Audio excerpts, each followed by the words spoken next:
Bless up, bless up, bless all the way up. It's your boy Change Agent Cooper. Like this channel, subscribe to this channel, press the bell for notifications so you can know when I'm putting this content out, because I got a lot to say and I'm going to say it. Got a lot of experience, strength, and hope, and I'm going to share it. Let's go.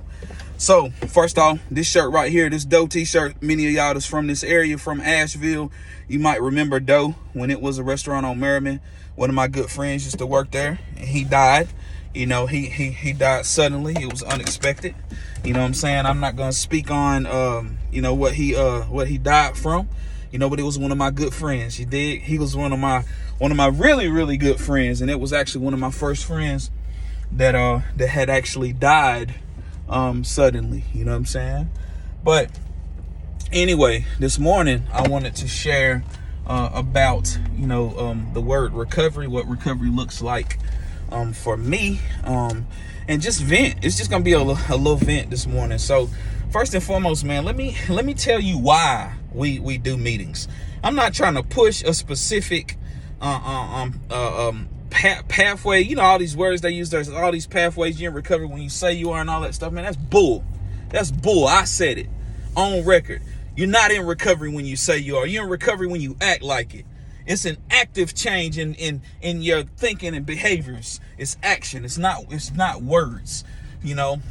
But anyway, you know, the reason why many of us go to meetings is because the stuff that we go through is not for us. You feel me? Catch that. The stuff that we go through, the crap, the hurts, the hang-ups, the habits, the hard times, the grief, you dig, the struggle, it's not just for us. We go through things and we make it through things because we turn around and help other people that are going to go through those same things. And we who are recovering from addiction, recovering from that deadly disease of addiction, we have a different experience than the average person that doesn't have the disease of addiction. So the way that we go through things, the way that we made it through things, is like the best practice, the therapeutic value for someone else who is about to go through things, especially if they have, let's say, substance use disorder. Many of us, we didn't know how to experience our emotions. One of the things that we did, we got high because we couldn't handle our emotions. That's why we got high. No matter if it was positive or negative emotions, uncomfortable emotions, we couldn't handle them, so we got high. And they say in recovery, one of the best things about recovery is you get your feelings back. And the most challenging thing about recovery is you get your feelings back. You know, people always get a kick out of that when I say it on my speaking engagements and stuff. But, you know, give honor what honor is due and give the credit to the predecessors, because a lot of this stuff was taught to me by somebody else who made it through stuff. Back to my point, right? So we go to those meetings because we build community. It is important to build community, especially whenever you're battling that deadly disease of addiction. You dig what I'm saying? And at the end of the day, you know, we have to have people in our corner who know when we're not on our A game. We have to have people who can spot it, you know what I'm saying, whenever we are not on our A game. And that's what it's about. That's why many people go to meetings, so they can build community with other people who understand what they're going through and don't judge them. You dig what I'm saying? And these days, you hear people, it's like they bashing making meetings. I don't get it. But I'm going to tell you this. I went off and will still go off about these credentials. You know, now that people are looking at recovery and it's trending, it's sexy now, money's involved. You know, I'm gonna say this, man. A lot of y'all seen me start doing the crossover to community health worker, because I refuse to water down the word recovery. Like, if you are not in recovery, it is okay. Be glad that you didn't have to go through hell to have to be in recovery. You should be grateful that God protected you from the deadly disease of addiction, and God protected you from having a mental illness. Be grateful. You feel me? Don't fake the funk like you in recovery just for a credential. Listen, community health worker does not require you to be in recovery. It is an evidence-based practice.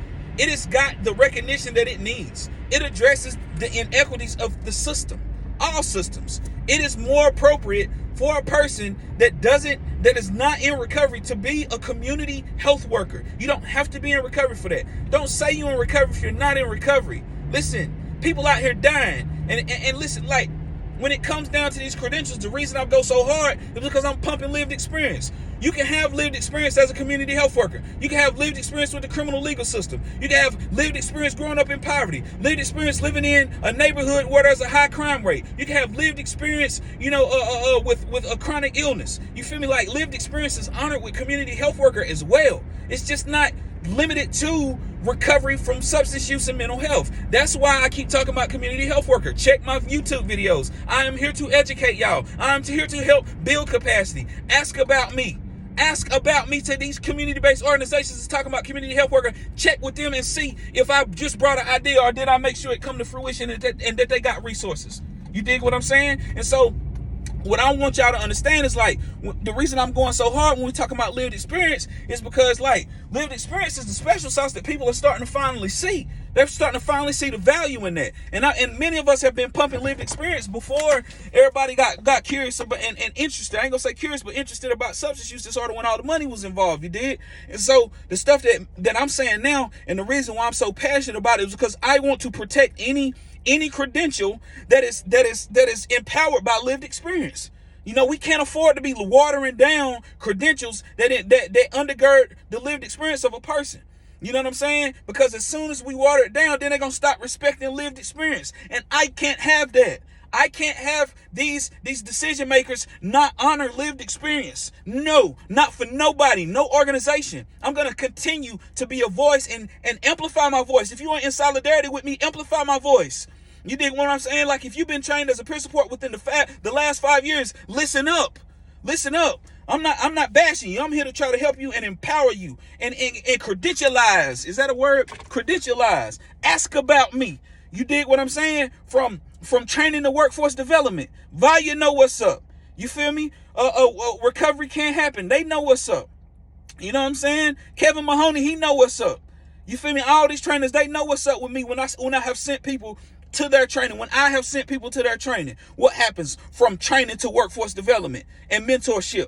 You dig what I'm saying? And so I say this out of love and it's a whole lot of passion, because I'm telling y'all, I'm all about lived experience. Lived experience means a lot to me. I done been through hell, you hear me? And I was able to, get my 2-year degree, but I ain't got no master's degree, y'all. The educational system did not qualify Change Agent Cooper. It was me going in rooms and disrupting, saying the things that everybody else wanted to say, but wasn't willing to say. I said it, because I was speaking on behalf of the people that I had seen be oppressed for long enough. And when you put me in a room to represent them people, I'm going to be a voice, because I'm going to fight for the underdog. No matter if you're black, white, brown, or yellow. You dig? And so this video right here, you got a whole lot of passion, because I'm here to be a voice for lived experience. I'm not the voice, but I'm a voice, as evidenced by many other resources that have went to many of y'all organizations. Facts. And y'all know what's up with me. And I be everywhere. I be everywhere too. Like, fam, I be everywhere. But yeah, man, Change Agent Cooper is my name, and I'm not the answer, but I'm for damn sure the alternative. Bless up.